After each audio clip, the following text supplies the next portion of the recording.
성경 맥잡기 13째 시간. 우리가 지금 창세기 공부하고 있는데, 창세기 맥잡기로는 9째 시간 시작해 보도록 하겠습니다. 창세기 벌써 8시간 공부하고, 아마 오늘 9째 시간, 그 다음에 10째 시간 하면, 창세기 50장 전체를 이제 다 마치게 됩니다. 우리가 지난 시간에 멜기세덱 이야기를 하다가 이제 그만뒀거든요. 여러분이 잘 알고 있는 것처럼 창세기 14장에 가서 보면 아브라함이 저 멀리 북쪽에 단이라고 하는 그런 그 도시까지 이제 쫓아가서 자기 조카 롯을 구출하는 그런 내용이 나와요. 롯을 구출하고 이제 돌아오게 될 때 14장 17절, 18절 거기 가서 보면 살렘 왕 멜기세덱이 빵과 포도즙을 가지고 나왔는데 그는 지극히 높으신 하나님의 제사장이다. 갑자기 멜기세덱이라는 사람이 이제 여기 이제 나오게 됩니다. 자, 그래서 아브라함이 자기의 그 전리품 중에서 10분의 1을 떼서 멜기세덱에게 이제 바치는 그런 그 대목이 이제 이 자리에 나와요. 자, 이거를 나중에 사도 바울이 히브리서 5장, 그 다음에 6장에 가서 멜기세덱에 대해서 다시 설명하는 그런 내용이 있습니다. 그러면서 멜기세덱에 대해서 처음에 설명하다가 너희가 듣는 게 너무 둔하기 때문에 내가 멜기세덱 얘기를 너희에게 충분히 할 수 없다.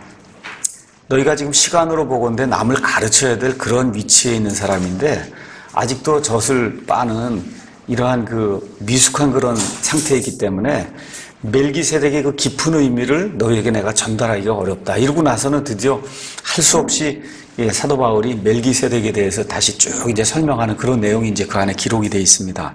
자, 그래서 바울의 그러한 그 표현에 따르면 멜기세덱의 계통에 따라서 우리 예수님이 영원한 제사장이다. 그래서 성경 전체적으로 가서 보시면 창세기 14장에 멜기세덱이 나오고 히브리서에 멜기세덱이 나오고 그 다음에 이 두 개를 연결하는 시편 110편에 멜기세덱이 나와요.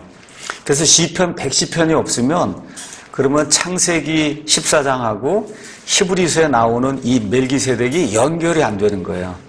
그러니까 사실은 어느 면에서 시편 110편이 이 멜기세덱과 관련해서는 가장 중요한 부분이다.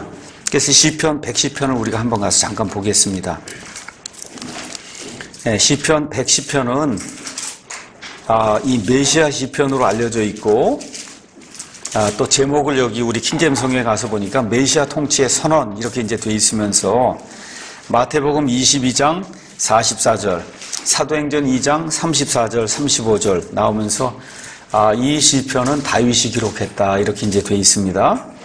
먼저 4절에 주께서 맹세하셨고 또 뜻을 돌이키지 아니하시리라 이르시기를 너는 멜기세덱의 계통에 따른 영원한 제사장이라 하셨도다 이렇게 나와요. 그럼 너가 누구냐? 그 너는 1절에 이제 나옵니다. 주께서 여기 나오는 주는 여호와 하나님이에요. 여호와 하나님께서 내 주께 내 주인에게 다윗의 주인에게 여호와 하나님께서 다윗의 주인에게 내 주인에게 말씀하시기를 내가 내 원수들을 내 발받침으로 삼을 때까지 너는 내 오른편에 앉아 있으라 하셨도다. 그냥 간단하게 여러분에게 설명할게요. 아버지 하나님이 아들 하나님에게 내가 내 원수들을 내 발받침으로 삼을 때까지 너는 내 오른편에 앉아 있어라. 지금 아버지 하나님이 아들 하나님에게 지금 그렇게 이야기했다는 거예요. 그렇죠? 그래서 여기 나오는 여기 나오는 너는 아들 하나님을 이야기하는 거예요. 아들 하나님. 그래서 그 아들 하나님에게 4절에 주께서 아버지 하나님께서 맹세하시고 또 뜻을 돌이키지 아니하시리라. 뭐라고 또 말씀하셨냐면 너는 아들 하나님, 다시 말해 예수 그리스도는 멜기세덱의 계통에 따른 영원한 제사장이다. 그래서 여러분이 여기 110편 1절에 나와 있는 말씀이 마태복음 22장에 나옵니다.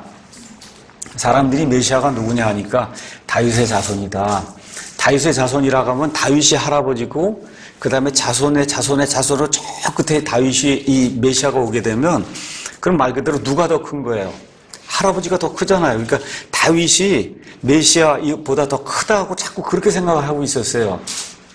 그랬더니 지금 예수님께서 어떻게 다윗이 주께서 내 주께 아버지 하나님께서 내 주가 누구예요? 지금 여기 나오는 메시아란 말이에요. 그렇죠? 그래서 예수님 내 주께 그래서 다윗이 이 메시아, 이 예수 그리스도를 내 주인이라고 그랬는데 어떻게 단순하게 그냥 다윗의 자손이 되겠냐 이 말씀을 해주시면서 하나님 아버지의 예수 그리스도의 그 신성에 대해서 이야기하는 그런 대목이 이제 마태복음에 기록이 되어 있습니다. 그래서 마태복음은 여기 110편 1절을 인용하고 있고 그 다음에 지금 히브리서는 110편의 4절을 인용하고 있어요. 그래서 여기 나오는 너는 예수 그리스도, 그래서 삼위일체 그 하나님의 둘째 인격체이신 예수 그리스도를 이야기하고 있다. 그래서 멜기세덱의 계통에 따른다. 계통은 영어로 가서 보면 오더로 돼 있어요. 오더라고 하는 건 군대 용어예요. 조직이란 뜻이에요. 그러니까 제사장이 조직이 두 개가 있다는 뜻이에요. 레위를 통해서 오는 레위 제사장 조직이 있고 멜기세덱을 통해서 오는 멜기세덱 제사장 조직이 있다. 그런 뜻이에요. 계통이라고 하는 게. 자, 그래서 지금 이야기하려고 하는 바는 뭐냐 하면 히브리서에서는 히브리 사람들이 우리에게는 아론의 아들들인 제사장이 있다. 이 제사장을 통해서 하나님께 나아가기 때문에 이 제사장 제도가 대단히 중요한 거고 또 특별히 아론의 아들들 중에 하나 쭉 내려오면서 대제사장이 있어서 그를 통해서 우리가 속죄의 일도 지키고 이렇게 해서 하나님 앞에 나아가지 아니하느냐. 그래서 대제사장 이걸 자꾸 이야기하고 하니까 사도 바울이 히브리서의 말씀을 통해서 그 아론 계통의 대제사장, 이 대제사장이나 제사장 체계보다 훨씬 뛰어난 그와 같은 제사장 체계가 있다. 그게 멜기세덱 제사장 체계다. 뛰어난 걸 어떻게 하느냐? 보세요. 아브라함이 있고 그 다음에 이삭이 있고 그 다음에 야곱이 있고 야곱에게서 12아들이 있고 12아들 중에 하나가 레위잖아요. 그렇죠? 레위에서 누가 나와요? 아론이 나온단 말이에요. 그런데 여기 할아버지 되는 사람이 누구야? 할아버지 되는 이 아브라함이 멜기세덱을 딱 만나니까 지극히 거룩하신 제사장이라 그러고 그러면서 경배를 드리며 가지고 있던 건 10분의 1을 드렸으니 아브라함하고 멜기세덱하고 비교하면 누가 더 크냐? 누가 더 커요? 멜기세덱이 훨씬 크잖아요. 그러니까 아브라함보다도 더 크니 아브라함의 저 후손의 후손 되는 레위나 아론이나 나오는 어떤 제사장보다 멜기세덱이 크다고 하는 그런 이야기를 지금 히브리서에서 이야기하고 있는 거예요. 그래서 예수님은 멜기세덱의 계통을 따라 하나님께서 영원 무궁토록 너는 제사장이라고 했기 때문에 그래서 지금 이 시간에 예수님이 승천하셔서 하나님 왕좌 오른편에서 저와 여러분을 위해서 중보하시는 대제사장의 사역을 예수님이 감당하고 계신다. 이런 이야기가 이제 히브리서에 나와 있는 겁니다. 그래서 멜기세덱 이야기를 여러분이 이해를 하시고 그 다음에 가서 이제 아브라함의 생애에서 칭의라고 하는 것이 발견되는 히브리서 15장 6절을 한번 가서 보겠습니다. 아브라함의 믿음, 그 아브라함의 믿음이 저와 여러분의 믿음하고 동일한 믿음이라야 구원받을 수 있어요. 아니면 하나님 앞에 옳다고 칭함을 받을 수 있어요. 자, 인간의 목표는 뭐냐 하면 하나님의 의의를 얻는 거예요. 그런데 하나님의 의의는 사람의 행위를 통해서는 얻을 수 없다고 이야기해요. 어떻게 사람이 하나님의 의의를 얻을 수 있냐? 하나님이 의롭다고 칭해 주셔야만 된다는 거예요. 그거를 칭의라고 이야기합니다. 그 칭의가 성경에서 가장 먼저 언급된 데가 창세기 15장 6절이에요. 창세기 15장 6절 가서 보니까 아브라함이 주를 믿으니 그분께서 그것을 그에게 의로 여겨주셨다. 지금 이렇게 이제 기록이 되어 있습니다. 그렇죠? 의로 여겨주셨다. 이렇게 기록이 되어 있어요. 아브라함이 하나님을 믿으니 하나님이 그것을 그에게 의로 여겨주셔서 아브라함이 칭의를 얻은 그와 같은 대목이 안에 기록이 되어 있습니다. 자, 여기 창세기 14장 가서 보니까 아브라함이 이제 저 위에까지 올라가서 싸우고 롯을 데리고 오고 이런 상태에서도 아브라함이 지금 두려운 가운데 있었어요. 저 사람들이 또 침략을 해서 내려오고 이렇게 해서 하면 그러면 어려움이 생기지 않겠는가 걱정이 되는 것 가운데 하나님이 뭐라고 말씀하시냐면 15장 1절에 아브라함아 두려워하지 말라. 나는 내 방패여 내가 받을 지극히 큰 보상이니라. 아브라함이 318명을 데리고 멀리 쫓아가서 이방 사람들 격퇴는 시켰지만 이 사람들이 다 몰려 다 와갖고 다시 아브라함과 이 롯을 치러 오면 큰 문제거든요. 두려워할 때 내 방패다. 두려워하지 마라. 이렇게 이제 이야기하더니 아브라함이 주 하나님이여 무엇을 내게 주려고 하십니까? 아브라함이 지금 계속해서 간구하는 게 있어요. 그래서 뭐냐면 여러분이 잘 아시는 것처럼 창세기 12장, 창세기 13장에 하나님이 계속해서 내 씨를 하늘의 별들같이 씨를 번성하게 해준다고 했는데 씨가 없는 거예요. 그렇잖아요. 아들이 없는 거예요. 이런 상황 속에서 4절에 주의 말씀이 그에게 임하여 이르시되 이 사람 내가 말한 이 다마스쿠스에선 엘리에셀이라고 하는 이 종은 내 상속자가 될 수가 없다. 그 얘기를 하면서 내 뱃속에서 나올 자가 내 상속자가 된다. 거기까지만 이야기해도 괜찮은데 하나님이 그를 데리고 밖으로 이제 나가시는 거예요. 그러니 5절에 하늘을 쳐다보고 별들을 셀 수 있거든 세어보라 하시며 또 그에게 이르시되 내 씨가 그와 같으리라 하셨다. 이렇게 기록이 돼 있어요. 그랬더니 거기 15장 6절에 아브라함이 주님이 말씀하셨으면 그대로 될 줄로 믿습니다 하고 그 믿음을 보였더니 하나님이 그것을 그에게 의로 여겨주셨다. 지금 그런 내용이 그 안에 기록이 되어 있습니다. 그래서 여기 나와 있는 이 칭의를 저와 여러분이 잘 이해하셔야 그래야 이 신약 성경에서 사람이 하나님 앞에 어떻게 의롭게 되는가를 정확하게 이해할 수가 있어요. 우리가 신약 성경 아니면 전체 성경 중에서 사람이 하나님 앞에 의롭게 되는가를 어디서 배울 수 있냐? 가장 정확하게 배우는 건 로마서에서 배우는 거예요. 또 어디서 배울 수 있냐면 갈라디아서 배우는 거예요. 그러니까 로마서하고 갈라디아서는 창세기 15장에 나오는 이 말씀을 이해하지 못하면 절대 이해할 수 없는 그런 부분이다. 그래서 로마서 4장 3절 또 9절에서 12절 그 다음에 이제 갈라디아서 3장 6절 이런 데 가서 보시면 칭의는 믿음의 기초예요. 교회를 아무리 오래 다녀도 사람이 하나님 앞에 의롭다고 칭함을 받지 못하면 아무 소용이 없는 거거든요. 사도 바울이 계속해서 지금 강조하고 있는 게 하나님 앞에서 의롭게 되는 것을 강조하고 있는데 그 의롭게 되는 것을 이야기할 때 누구의 사례를 이야기하냐면 아브라함의 사례를 이야기한단 말이에요. 자, 우리가 먼저 로마서 5장 한번 가서 보겠습니다. 로마서 5장 로마서 4장 가서 보니까 4장 1절에 그러면 육체에 가난한 우리 조상인 아브라함이 무엇을 발견했다고 우리가 말하리요. 만일 아브라함이 행위로 의롭게 되었으면 그 일에 대하여 자랑할 것이 그에게 있으려니와 하나님 앞에서는 없느니라. 성경 기록이 무엇라 말하느냐. 아브라함이 하나님을 믿음에 구약 성경에는 아브라함이 주를 믿음에 그러니까 여호와 그분이 하나님이다. 하나님을 믿음에 그것을 그에게 의로 여기셨다. 여기 창세기에도 카운트란 단어가 나오고 그 다음에 여기도 카운트란 단어가 나와요. 여러분 은행에 가면 돈을 카운트 하잖아요. 카운트. 여러분이 돈 가져다 주면 센단 말이에요. 이걸 세서 계좌로 넣어주고 있어요. 그걸 카운팅 한다고 얘기하는 거예요. 그러니까 다시 말씀드려서 카운트라고 하는 단어는 계좌에 넣어준다고 하는 말이에요. 쉽게 얘기해서 여러분과 제가 열심히 일하면 그러면 고용주가 저와 여러분의 계좌에 돈을 넣어줘요. 그걸 카운트해 준다는 얘기예요. 그렇죠?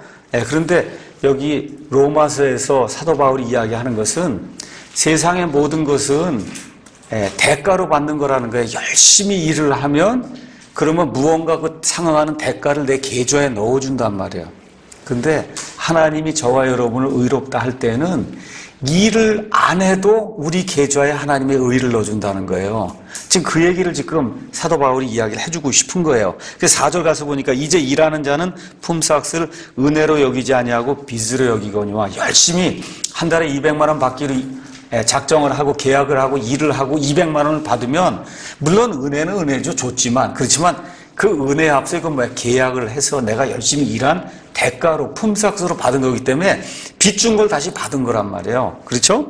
근데 거기 가서 보니까 5절에 일을 하지 아니할지라도 행위가 전혀 없어요.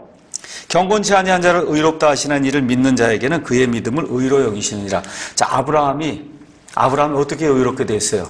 하나님 내 씨가 하늘의 별들같이 된다 그렇게 얘기할 때 창조자 하나님이시라면 지금 제가 아들이 없음에도 불구하고 창조자 하나님이시라면 충분히 그 일을 할 수 있습니다 하고 믿었다는 거예요. 자, 이 믿는 건 행위입니까? 행위가 아닙니까? 아니에요.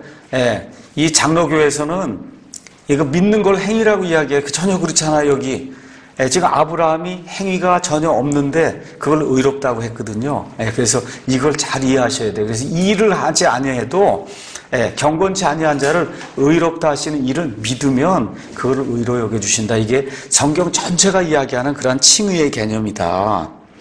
그래서 여기 있는 것처럼 우리의 죄들을 예수님의 계좌로 하나님이 넣으시고, 그리고 예수님의 의를 우리 계좌로 넣어준 이와 같은 행위, 이것이 사람의 행위와 상관이 없이 하나님이 전적으로 무료로 공짜로 단번에 저와 여러분을 해주신다. 성경이 그렇게 이야기하고 있는 겁니다. 그래서 고린도후서 5장 21절 가서 보면 하나님께서 죄를 알지 못한 그분이 예수님, 그분을 우리를 위해서 뭐가 되게 해서 죄가 되게 하셔서, 그래서 우리가 하나님의 의가 되게 그렇게 만들어 주셨다고 성경이 이제 이야기하는 겁니다. 자, 그러면 아브라함은 어느 때 사람이냐 하면 율법이 주어지기 전의 사람이에요. 그렇죠? 율법은 지금부터 약 3,500년 전에 모세를 통해서 하나님 주신 거예요. 아브라함은 지금부터 4,000년 전 사람이기 때문에 율법 이전 사람이에요. 그래서 율법 이전 사람이 어떻게 의롭게 되느냐? 하나님을 믿음으로만 된다는 거예요. 그 이후에 나오는 게, 그러면 율법 이후 사람은 어떻게 됩니까? 그래서 대표가 누구로 나오냐면 다윗이 나오는 거예요. 다윗도, 이것은 또한 다윗이 행위가 없어도, 참 우리말은 이게 여기 6절에는 행위라고 표현이 되어 있고 5절에는 일이라고 표현이 되어, 영어로 가서 보면 다 work이에요. work. 이게 동사로 쓰일 땐 일을 한다고 해야지 그렇게 할 수밖에 없고, 이게 명사로 쓰일 땐 행위라고 해야 되고. 그러니까 저와 여러분 신약 성경 읽으실 때 일, 행위 나오면 이게 똑같은 말이다. 히브리 말도 똑같고 영어도 똑같은 말인데 우리말로는 어쩔 수 없이 일하고 행위하고 두 개로 이게 어쩔 수 없이 이렇게 번역이 된다. 이거 이해하시면 됩니다. 그러니까 다윗이 행위가 없어도, 이게 무슨 얘기예요? 일이 없어도, 일을 하지 않아도 하나님께서 의를 인정하신 사람의 복된 일을 묘사하여 이르되 자기 불법들을 용서받고 자기 죄들이 가려진 자들은 복이 있으며 주께서 죄를 인정하시 아니할 사람은 복이 있도다. 시편 31편에 나오는 말씀이에요. 시편 31편, 32편에 나오는 이 말씀은 여러분이 시편 51편하고 함께 같이 기억하시고 심각한 범죄를 저질렀을 때 꼭 같이 한번 살펴보시면 좋은 그런 시편이에요. 밧세바와 간음한 이후에, 그래서 시편 51편하고 시편 32편을 다윗이 이제 기록을 했어요. 여기 가서 보니까 주께서 죄를 인정하지 않는다는 거예요. 다윗이 간음을 했어요. 그렇죠? 우리아를 죽였어요. 엄청난 죄를 지었는데 불구하고 하나님이 어떻게 죄를 인정하지 않았다는 거예요. 죄를 인정하지 않았다. 그렇죠? 이것이 하나님이 이야기하는 칭의다. 그래서 율법 시대 이전 사람도 오직 믿음으로만 하나님 앞에 의롭게 되고, 율법 시대에 사는 사람도 오직 믿음으로만 의롭게 되고, 그러면 율법 시대가 끝난 이후에 교회 시대가 열렸어요. 그래서 저와 여러분이 지금 교회 시대에 살고 있어요. 지금 사는 이 사람도 어떻게, 뭐에 의해서만? 믿음에 의해서만 의롭게 된다. 그거에 샘플이 되는 사람이 누구냐? 아브라함이라는 거예요. 아브라함. 그래서 저와 여러분이 하나님 앞에 의롭게 돼서 구원받는다고 할 때, 칭의를 얻는다고 이야기할 때, 그 칭의의 샘플이 되는 그런 사람이 바로 아브라함이다. 그래서 이 창세기 15장을 저와 여러분이 이제 가서 잘 이제 보셔야 됩니다. 자, 그 다음에 이제 우리가 또 살펴봐야 될 게, 그러면 구약시대의 믿음하고 신약시대의 믿음은 같습니까? 아니면 다릅니까? 자, 구원받은 성도들 제가 여기 적어놨어요. 그냥 대표적인 그런 사람으로 아담, 그 다음에 노아, 여러분 잘 아는, 그래, 아벨도 하나 넣어주고, 그렇죠? 잘 아는. 그 다음에 노아도 넣고, 또 잘 아는, 아브라함도 넣고, 다윗, 베드로, 그렇죠? 자, 여기까지 다 구약시대 사람이야. 베드로는 구약하고 신약 두 개 겹쳐서 사는 사람이고, 다 구원받은 사람이에요. 맞죠? 자, 그 다음에 신약시대로 넘어와서 사도 바울이 있어요. 10세기에 살던 사람이 있어요. 또 16세기에 마르틴 루터 같은 사람도 있어요. 또 요한 웨슬리 같이 18세기를 때 살던 사람도 있어요. 그렇죠? 또 스펄전 같이 19세기에 살던 사람도 있어요. 마르틴 로이드 존스 20세기에 살았어요. 저와 여러분처럼 21세기에 살아요. 다 우리가 지금 예수님 안에서 구원받았어요. 그렇죠? 자, 그럼 구원받을 때 오직 뭐로만 구원받는다 그랬어요? 믿음으로만 구원받는다 그랬잖아요. 맞습니까? 그러니까 첫사람 아담도 어떻게 구원받아요? 믿음으로. 노아도 믿음으로. 그렇죠? 아벨도 믿음으로. 저와 여러분도 믿음으로. 요한 웨슬리도 D.L. 모디도 다 믿음으로만 구원받는단 말이야. 그래서 믿는다고 하는 거는 믿음의 대상이 있어야 믿을 거 아니에요. 그렇죠? 그러면 무엇을 믿었냐 아니면 누구를 믿었냐는 거야. 여기에 대한 대답이 정확해야 돼요. 여기에 대한 대답이 정확해야 된다. 그래서 일단은 더 자세한 걸 원하시는 분은 유튜브로 가셔서 구약 성도들은 어떻게 구원받았나요? 이걸 내 타이핑 치시면 그럼 여기에 대해서 자세히 이제 설명이 나옵니다.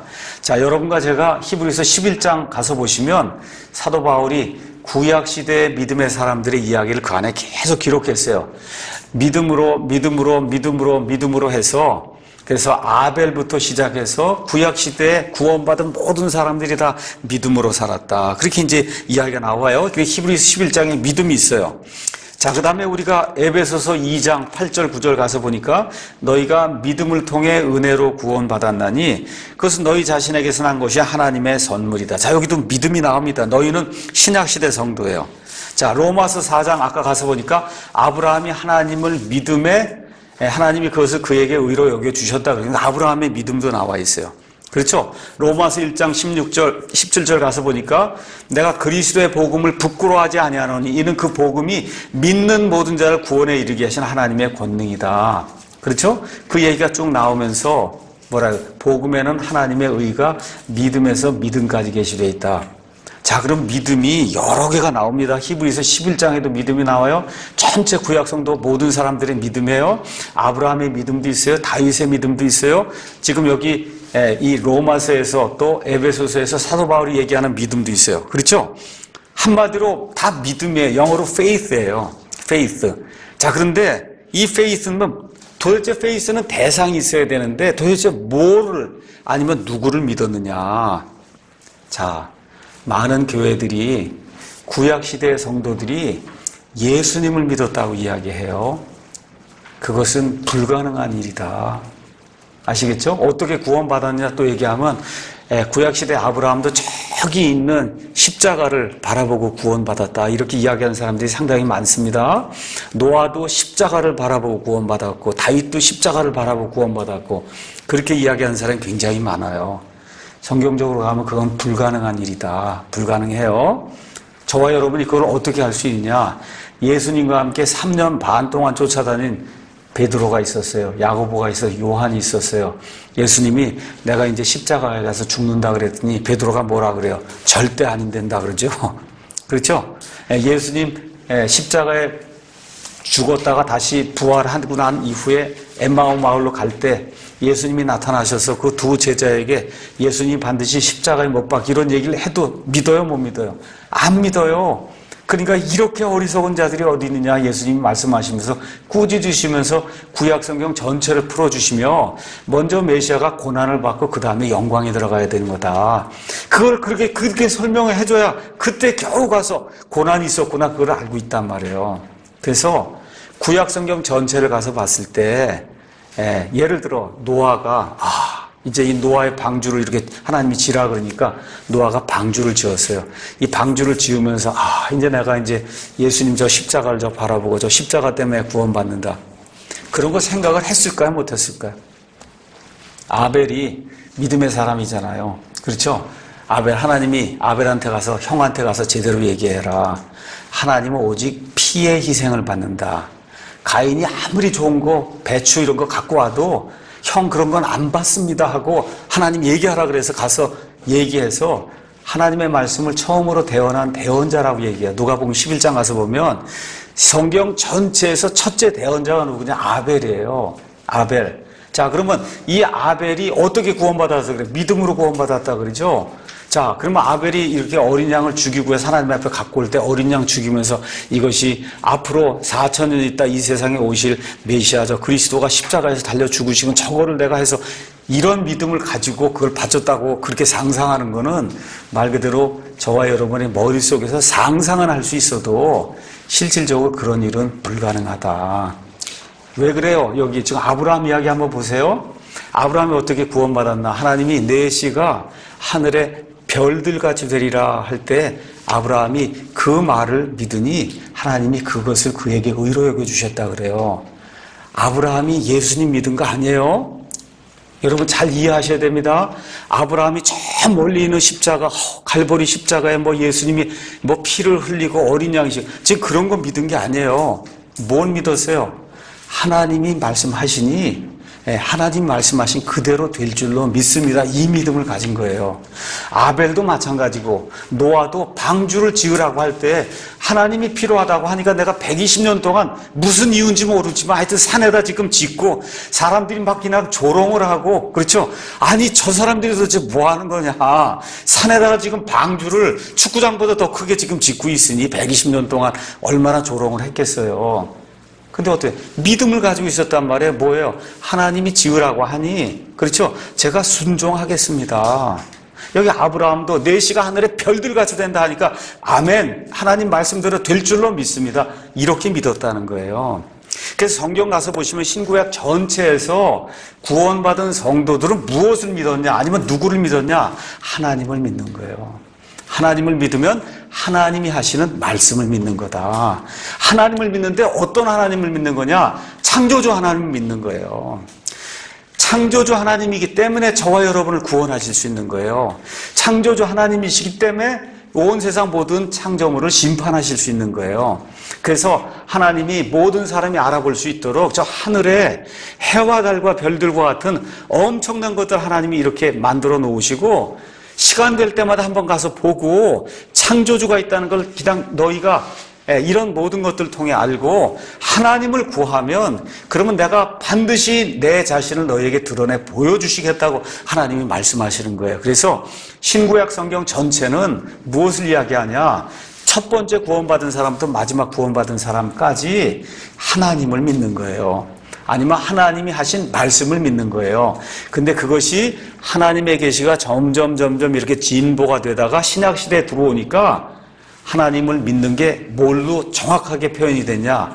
내 아들 예수 그리스도를 믿어야 된다는 것으로 이게 방점을 찍은 거예요, 거기 가서. 그래서 지금 이 시대에는 내가 하나님을 믿습니다 라고 얘기할 때 여러분과 제가 뭐라고 얘기해야 되냐? 하나님이 보내주신 분, 유일한 분, 하나님이 사람의 몸을 입고 오신 그분, 그렇죠? 십자가에서 피를 흘리고 죽어주신 바로 그분, 예수 그리스도를 내 구원자로 믿습니다 하는 그 고백이 나와야 이 신약시대에 구원받을 수 있는 거다. 알겠죠? 그러면 믿음은 다 같은 거예요. 믿음은 다 같은 거예요. 근데 믿음의 내용이 다르단 말이에요. 믿음의 내용이, 하나님이 아브라함에게 주문한 건 뭐예요? 내시가 별들같이 된다고 할 때 어디, 그걸 믿으라는 거예요. 창조주 하나님의 그 말을. 지금 이 시대에는 내 아들 예수 그리스도 이 땅에 와서 누구든지 그를 믿는 자는 멸망하지 않고 영존하는 생명을 얻겠다고 하나님 말씀해 주시기 때문에, 아들이 있는 자에게는 생명이 있다고 말씀해 주시기 때문에 그 아들을 지금 이 시간에는 영접을 해야 된다. 그래서 믿음으로 다 구원받는데 그 믿음의 내용이 전체적으로 얘기하면 하나님을 믿는 거지만 이것이 각 사람에게 하나님이 요구하신 것이 달랐다는 거. 아벨에게 요구하신 게 달랐어요. 모세에게 요구하신 게 달랐어요. 그리고 지금 이 시대에 우리에게 요구하는 것이 다르다. 이게 또 다르다고 해서 구원의 방도가 다르다 그러면 큰일 납니다. 구원의 유일한 방도는 은혜로 믿음을 통해 받는 거예요. 그거 외에는 없어요. 모든 세대의 모든 사람이 구원받을 수 있는 유일한 방법, 은혜로 받는 거예요. 거저 받는 거예요. 그 다음에 믿음으로 받는 겁니다. 뭘 믿어요? 하나님을 믿는 거예요. 하나님의 말씀을 믿는 거예요. 지금 이 시대에는 하나님께서 보내신 자 예수 그리스도를 믿는 거다.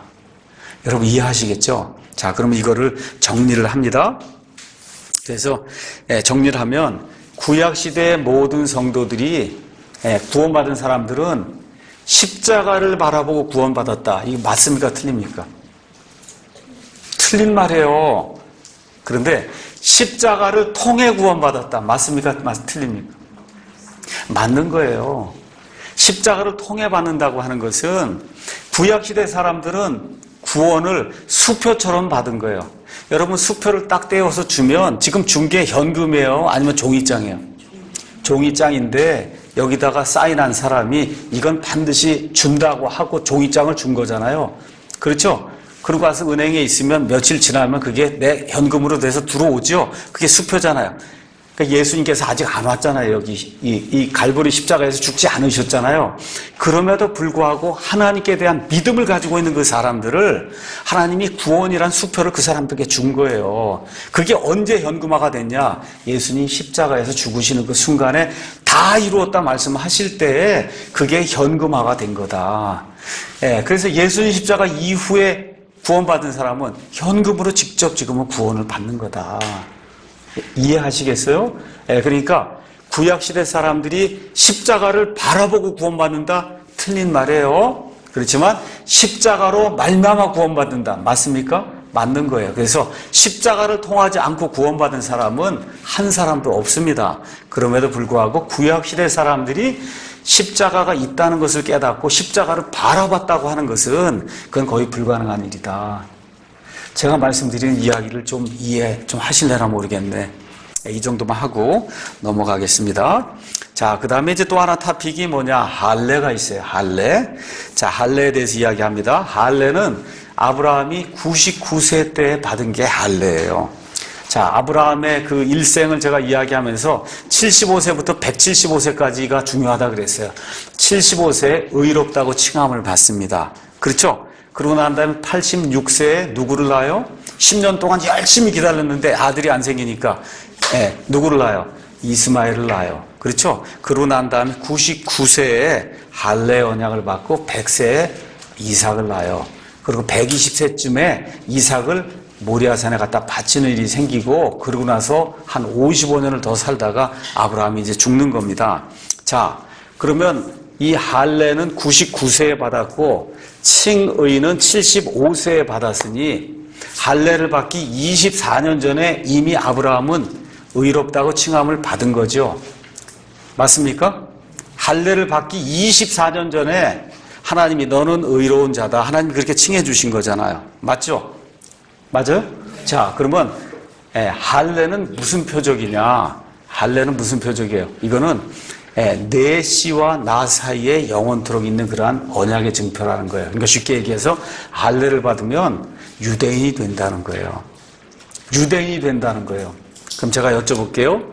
자, 그러면 유대인이 된다고 하는 건 아브라함이 99세부터 유대인이 됐다는 거예요. 할례를 받았으니까. 그 전에는 안 받았으니까. 그러면 그 전에는 아브라함이 이방인이에요? 아니면 유대인이에요? 아, 이방인이지. 그러면 아브라함이 의롭게 될 당시에 유대인이에요? 이방인이에요? 이방인이에요, 이방인. 아브라함이 하나님 앞에 의롭다고 칭함을 받은 거 75세인데 아브라함이 유대인이 된 거 99세부터 유대인이란 말이에요. 그러니까 실질적으로 아브라함이 하나님 앞에 의롭게 된 거는 이방인 상태에서 된 거다. 이걸 잘 이해를 하셔야 돼요. 이방인 상태에서 된 거예요. 그렇죠? 그럼 할례는 뭐냐? 믿음을 봉인한 거다. 그렇게 이제 로마서 4장 11에서 12절에 이제 이야기가 이제 나오고 있습니다. 자, 그러면 할례가 왜 중요하냐? 할례는 제가 말씀드린 것처럼 유대인의 표시가 할례예요. 자, 이제 이방인들의 신약 교회가 시작이 됐습니다. 신약 교회가 시작이 됐는데 처음에는 성도들이 다 100% 유대인이에요. 그러면 유대인들이 고민했겠죠. 그렇죠? 자, 이제 예수님을 통해서 구원받아서 신약 시대가 열렸어요. 교회 시대가 열렸는데, 자, 아들이 이제 태어난단 말이에요. 저 아들을 할례를 줘야 되냐, 할례를 주지 않아야 되냐. 그렇죠? 이런 가운데 한 10년이 지나갔고 드디어 이방 사람들도 교회 안에 들어오기 시작하는 거라. 그렇죠? 그럼 저 이방 사람들도 할례를 받아야 되냐, 받지 않아야 되느냐. 그러니까 지금은 이런 문제가 별로 없지만 지금부터 약 2000년 전에 처음 교회가 형성이 되면서 특별히 처음 10년, 20년, 30년 동안에는 교회의 가장 큰 문제가 뭐냐? 할례를 받아야 되냐, 받지 않아야 되냐가 가장 큰 문제였어요. 알겠죠? 이런 가운데 유대인들이 가만히 보니까 저 이방인들이 구원받았다 그래서 형제 자매라고 하니까 이게 보기 싫은 거예요. 그러니까 뭘 주장하고 나와요? 예수님 믿는 것만으로는 구원 못 받는다. 뭘 해야 된다는 거예요? 할례를 받아야 된다는 거예요. 할례를 받아야 된다. 이게 뭐예요? 유대인이 우월하다. 지금 그 얘기를 하는 거잖아요. 예수님은 뭐예요? 유대인이든 이방이든 내 안에 있으면 다 형제 자매라는 건데 유대인들이 그것만으로 안 된다는 거예요. 우리가 너희보다 우월하다. 우리는 언약 백성이다. 그렇기 때문에 예수님을 믿어도 반드시 할례를 받아야만 그래야 구원받고 또 구원받은 이후에도 구원이 유지가 된다는 거예요. 그래서 이 문제로 어떤 일이 생겼어요. 예루살렘 회의가 사도행전 15장에 열리게 됩니다. 이 15장에 열리게 될 때 할례 문제가 나오는데 할례는 뭐냐? 단순히 이 할례를 받는 것 이것만의 문제가 아니라 할례를 받는다고 하는 거는 율법의 전체 의무를 다 지키겠다는 뜻이에요. 무슨 얘기냐? 유대인이 되겠다는 거예요. 지금식으로 얘기하면 메시아닉 주가 되겠다는 거예요. 메시아닉 주. 알겠죠? 지금 여기 이 시대에 한국에 살면서 내가 유대인으로 다 지키겠습니다. 지금 그 얘기 하는 거예요. 그래서 여기 메시아닉 주 한다는 사람들도 많은데 할례 받지 않는 남자도 엄청 많아요. 그러면서 지금 메시아닉 주를 한다고 하고 있으니 이게 안 되는 거거든요. 자, 그래서 여기 이 유대인들이 지켜야 될 그런 규례에 대해서 사도행전 15장에 가서 보니까 뭐라고 기록이 되어 있냐. 사도 베드로가 얘기하는 겁니다.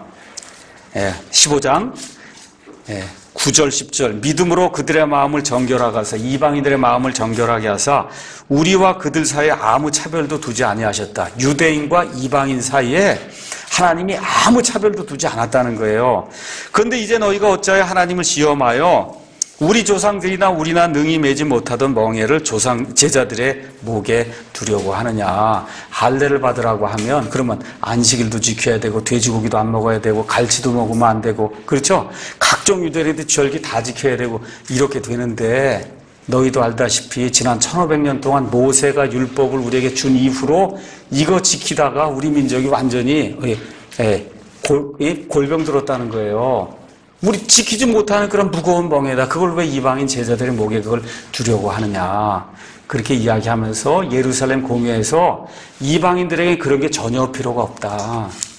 그러니까 제가 여러분에게 말씀드리고자 하는 것은 뭘 얘기하는 거예요? 신약 시대에는 구약 시대에 이스라엘의 시민법, 이스라엘의 의식법으로 하나님이 주신 그런 법규가 있어요. 그런 법규는 우리 이방인 교회에 하나님이 하나도 요구하지 않으신다. 아시겠죠? 그런 의미에서 구약의 11조 우리가 지킬 필요 없는 거예요. 구약의 11조의 정신은 지켜요. 정신은 10분의 1 정도를 떼서 하나님의 일을 해야 된다는 그 정신은 지켜도 11조를 반드시 그걸 안 하면 하나님 걸 강도질한 거고 그걸 안 하면 구약시대 같으면 그걸 안 하면 쫓겨나는 거예요. 이스라엘 백성 중에서 쫓겨나는 거다. 알겠죠? 지금 그런 식의 구약의 11조는 지금 지키지 않는다. 지금은 돼지고기 먹어도 되고 갈치를 먹어도 되고 그렇죠?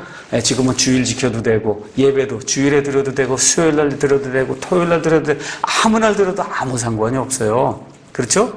절기 같은 거 지킬 필요가 있어요? 없어요? 하나도 없는 거예요. 맥주절이 이런 거 지킬 필요 하나도 없는 거다. 그건 다 이스라엘에게 과거의 시민법으로 하나님이 주신 거지 우리 교회에겐 전혀 적용이 되지 않는 거다. 자, 이런 가운데 시간이 점점 지나면서 로마 카톨릭 교회가 나오면서 어떤 일이 시작이 됐어요? 카톨릭 교회가 태어나는 모든 사람을 다 카톨릭 교회 시민으로 만들어서 이 전 세계를 카톨릭화하기 위해서 개발한 도구가 뭐야? 유아 세례를 개발한 거예요. 그래서 태어나자마자 얼마 있다가 물을 뿌리고 그리고 뭐라 그래요? 이 아이의 이름이 하늘나라에 기록이 됐다 해서 카톨릭 교회 7개 성사가 시작이 되는 거예요. 카톨릭 교회는 7가지 성사를 다 맞춰도 구원받았는지 구원받지 않았는지를 알지 못하는 시스템이 로마 카톨릭 시스템이에요. 거기에 첫째 단계가 뭐냐? 유아 세례예요. 그 유아 세례를 어디서 이 사람들이 따왔다고 주장하냐? 유대인들이 할례를 받았으니 그리스도인들도 할례 며칠 만에 받아요? 8일 만에. 그렇죠? 태어난 지 8회째 되는 날 할례를 받았듯이 아이도 태어난 지 얼마 안 되면 곧바로 교회에 데리고 와서 신부 앞에 세례를 받아야 된다. 이렇게 주장하는 거예요. 여러분, 맞습니까? 틀립니까? 틀린 얘기죠. 성경에 나와 있는 침례는 오직 구원받은 사람만 받는 겁니다. 그렇죠? 성경 전체 어디를 살펴봐도 애가 구원받았다든지 하는 일이 없고, 자, 구약시대 할례는 누구만 받았어요? 남자만 받은 거예요. 그렇죠? 지금 침례는 남자, 여자 할 거 없이 구원받은 모든 사람이 받는 거죠. 그렇죠? 그래서 그런 의미에서 할례하고 그 다음에 유아 세례를 이퀄, 똑같다고 이야기하는 그러한 그 카톨릭 주장, 카톨릭에서 나온 프로테스탄트의 주장은 성경에 없는 주장이다. 그래서 그것도 여러분과 제가 그렇게 이제 이해를 하면 되겠습니다. 자, 그래서 다시 한번 할례를 정리합니다. 저와 여러분이 할례를 받는다고 하는 것은 그것은 구약시대의 모든 것을 다 지키겠다는 거예요. 유대인들처럼. 그렇죠? 그 일이 지금 필요해요? 필요치 않아요? 필요치 않은 시대에 사는 거예요. 우리 예수님께서 다 이뤘다 말씀하실 때 저 구약시대 하나님과 우리 사이를 나눠놓던 성전의 휘장이 위에서부터 아래로 둘로 쫙 갈라지면서 저와 여러분이 안으로 직접 하나님께 들어갈 수 있는 길이 열린 거예요. 이게 신약시대예요. 이 신약시대에 살면서 구약을 하면 안 된다. 이해하시겠죠? 신약시대에 살면서 목사가 제사장 노릇하고 신약시대에 살면서 이 예배당을 성전이라 그러고 신약시대에 살면서 여기 제단에 와서 무슨 헌물 드리는 걸 이렇게 생각을 하고 이렇게 하면 안 된다는 거예요. 이거 시대가 완전히 바뀐 거예요. 지금 이 시대는 하나님이 직통 하나님 앞에 들어갈 수 있는 그런 시대를 열어주면서 구약시대의 유대인들에게 부과가 됐던 그런 시민법, 그 다음에 사회법, 그 다음에 의식법, 이런 유대인들이 지켜야 될 그런 모든 규례들을 하나님이 다 면제해 주신 거예요. 지금 이 시대에는, 신약시대에는 오직 하나님께서 사도 바울을 통해서 여기 사도행전 끝부분에 이제 넘어가면서 이방인들 교회가 형성이 되는 가운데 목회 서신도 있고 그 다음에 여러 교회에 보내준 그와 같은 사도 바울의 서신이 있거든요. 이런 서신들을 통해서 헌금을 해도 어떻게 해요? 자발적으로 하나님은 즐거이 내는 자를 사랑하시니까 즐거이 내는 거예요. 그런데 어떻게? 구약시대에도 10분의 1을 반드시 드려야만 되는 그와 같은 이 강제 조건하에서 살았는데 지금은 더 큰 은혜 시대에 사니까 그래도 우리가 10분의 1 정도는 하나님께 드려야 되지 않겠느냐는 생각을 가지고 은혜로 자유롭게 하나님 앞에 드리는 거다. 아시겠죠? 이래서 모든 것이 다 자율적으로 바뀌면서 구약시대에 유대인들에게 부과가 되는 그런 규례와 이런 모든 것들은 다 완전히 없어진 시대에 사는 거다. 이해하시겠죠? 이것이 신약교회다. 이거 이제 이해를 하시고. 자, 이제 아브라함과 관련해서 또 하나 이제 살펴봐야 될 게 야고보서가 있습니다. 야고보서. 말틴 루터가 제일 싫어했던 게 야고보서예요. 사람이 믿음으로만 의롭게 된다 그러는데 야고보서 2장 가서 보니까 믿음으로만 되지 않고 뭐로 된다 그래요? 사람이 행위로 된다 그러잖아요. 우리 한번 가서 잠깐 보겠습니다. 야고보서 2장.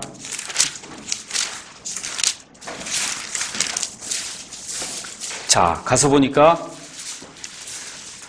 2장 22절에 내가 보거니와 믿음이 그의 행위와 함께 일하고 행위로 믿음이 완전하게 되지 아니하느냐 이 얘기하면서 이 아브라함이 하나님을 믿으니 그것을 그에게 의로 인정하셨느니라 하시는 성경 기록이 성취되었고 그는 하나님의 친부라 불렸다.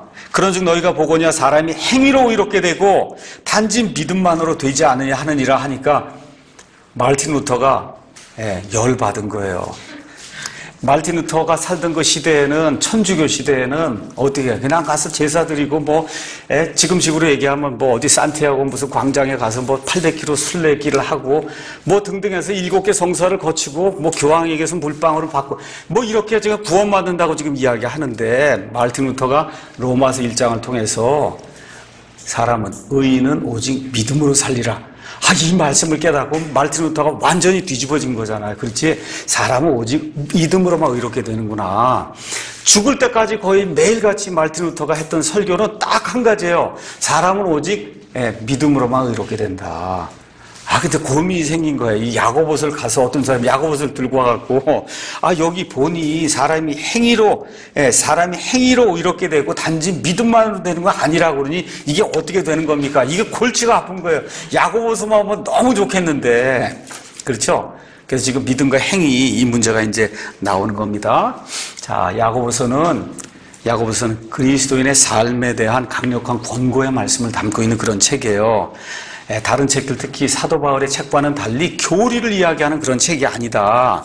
이 책은 교리적인 오류를 이렇게 바로잡기 위해서 기록한 그런 책이 아니고 하나님의 구원 계획을 보여주기 위해서 이게 기록한 그런 책이 아니라 구원받은 사람이라면 믿음이 있다고 하면 그러면 그 믿음이 있는 증표로 무언가 행위가 나와야 되지 않느냐 이거를 보여주는 책이에요. 그러니까 구약 성경에 잠언이 그런 책이듯이 우리 구원받은 사람들도 구원받았으면 거기에 합당한 행위가 있어야지 내가 구원받았습니다 하고 말로는 엄청 얘기를 하는데 자기가 봐도 자기 부인이 봐도 옆에 있는 누가 봐도 이거 도저히 이 사람은 구원받은 사람이 아니다 이러면 그럼 그 구원은 거짓 구원이다. 지금 그 얘기를 하는 책이 지금 야고보서거든요.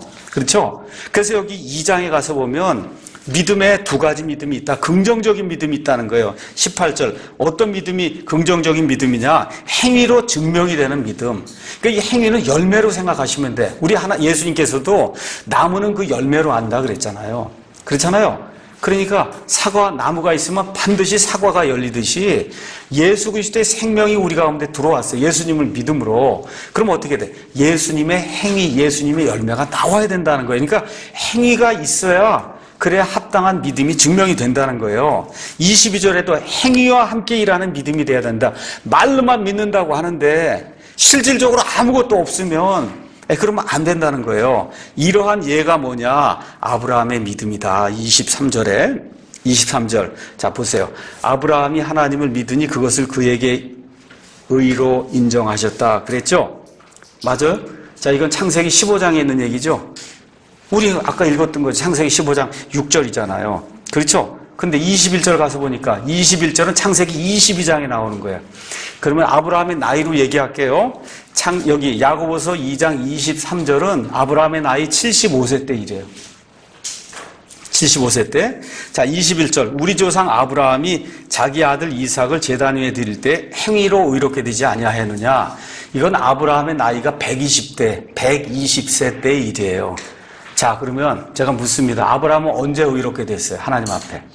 75세 때 창세기 15장에 의롭게 됐죠. 근데 여기 나와 있는 21절은 창세기 22장에 아브라함이 나이가 120세 때 이렇게 된 거예요. 자, 그러면 의롭게 되는 게 두 번 있을 수 있어요? 없어요? 우리 삶에서. 없어요. 의롭게 되는 거 한 번 있는 거예요. 근데 그거를 지금 설명을 해주잖아요. 아브라함이 이삭을 드릴 때 의롭게 됐다는 게 뭐냐? 23절. 이삭을 바칠 때 아브라함이 하나님을 믿으니 그것을 그에게 의로 인정하시니라 하시는 성경 기록이 성취가 되면서 그는 하나님의 친구라 불렸느니라. 이게 무슨 이야기냐? 아브라함이 믿음이 시작일 때 믿음이 요만했단 말이에요. 근데 1년, 2년, 3년 이렇게 지나는 가운데 어느 정도까지 믿음이 성장을 했냐? 자기 아들을 갖다 바친단 말이에요. 그 바칠 때 이 아들 내가 찔러서 죽인다 해도 하나님이 그를 부활시켜 줄 걸로 믿을 정도까지 믿음이 이렇게 성숙했다는 거예요. 아시겠죠? 이렇게 성숙이 되니까 옆에 있는 모든 사람들이 봐도 야, 정말 저 아브라함 저 사람은 하나님 앞에 올바르게 인정받은 그런 사람이라고 하는 것을 옆에 있는 누가 봐도 알 수 있게 됐다는 거예요. 그래서 이 justified라고 하는 그런 말은 하나님 앞에 의롭게 된다는 그런 의미로도 쓰이고 사람들 보기에 의롭게 된다는 그런 의미로도 쓰인다. 자, 라합이 정탐꾼들을 받아들였어요. 정탐꾼들을 받아들이기 전에 이미 여호와 하나님이 사람을 구원하시고 이스라엘 백성을 구원하시고 그 믿음을 가졌기 때문에 정탐꾼들을 받아들인 거예요. 정탐꾼들을 받아들일 때 어떤 마음으로 받아들이냐. 이거 잡히면 어떻게 죽는 거예요. 그렇죠? 잡히면 죽는 거예요. 정탐꾼들을 받아들인 거 잡히면 죽는 거예요. 잡히면 죽음에도 불구하고 이미 믿음이 있었기 때문에 그 사람들을 받아들이고 그래서 그 사람들을 받아들임으로 여리고성이 함락이 되면서 이스라엘 백성이 가나안 땅에 들어가게 됐잖아요. 그렇죠? 아합이 처음에 가졌던 믿음이 요만한 게 이것이 실질적으로 자기 목숨까지도 이렇게 내어놓으면서 하나님의 일을 위해서 이 믿음을 밖으로 표출하게 될 때 모든 사람에게 귀감이 되는 그런 믿음이 됐다는 거. 다시 말해 행위가 있는 그런 믿음으로 드러난 것이 아니냐. 지금 그런 이야기를 하고 있는 겁니다. 그래서 여기 행위는 두 종류의 행위가 있다. 야고보서의 행위는 참된 믿음과 중생으로 인해 삶 속에서 드러나는 행위.